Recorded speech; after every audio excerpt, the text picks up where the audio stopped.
Alright, listen up, I got a story to tell. This takes place when I was in the 6th grade. My class had a substitute teacher one day. And if you know anything about substitute teachers, you know that they're typically pretty laid back and they don't really make a big effort in monitoring what the students do. However, this sub was very different.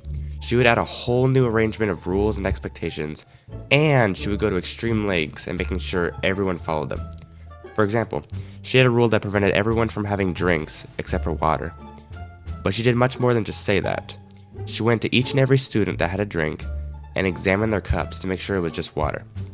Now, you might think that's a bit over the top and unnecessary, but apparently not, because one student brought in a bottle of Gatorade with some, giggle juice in it, shall I say, and they were passing it around the classroom for other people to drink. And before you ask, no, it didn't include me, because I was an artsy kid. Nobody ever talked to me. Well, unless they wanted me to draw them, but yeah. Anyway, the sub came over to examine the cup, and she caught a mysterious aroma that was definitely not water. So she takes the cup, storms out of the classroom, and then comes back a few minutes later with a school police officer. He called everyone out of the classroom individually to give an intoxication test. Sorry. You know, the kind where you follow a pen with your pupils to see if you have proper focus. Anyway, I passed, of course, because I was an innocent child.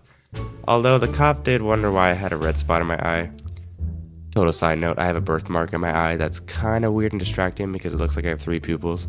Anyway, after the cop was done checking everyone, he sent the students who failed the test to the principal's office, which turned out to be like half of my entire class. So, yeah, half my class got suspended for a couple of weeks, which was interesting, to say the least. So the moral of the story is, don't bring alcohol to school, or just don't do bad things in general, because, yeah, you'll get punished. And while we're on the punishing topic, I thought I'd mention that my school had a lot of strange and unusual punishments. For example, they had a really cruel way of handling entire classes that misbehaved. I'm from Arizona, and I guess you could say it's a little warm here, just a little warm. Now, the school would use that to their advantage, because one time a couple of classes, including mine, were noticeably more disobedient than other classes. So the school called all of these classes outside to stand in the heat for like half an hour.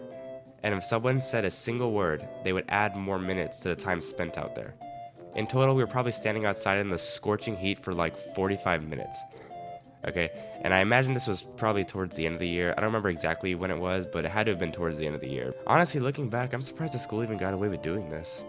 And I don't know if you picked up on my sarcasm from earlier, but it is so unbelievably hot in Arizona. Like, the heat here isn't just unbearable, it's straight up dangerous. If we were out there for several hours, it would have been a not so happily ever after, let's just say. So, yeah, my elementary school made a lot of questionable decisions. I mean, there were so many things I'm not even mentioning.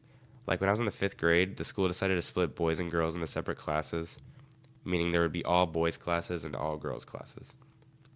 I'm not joking. That actually happened.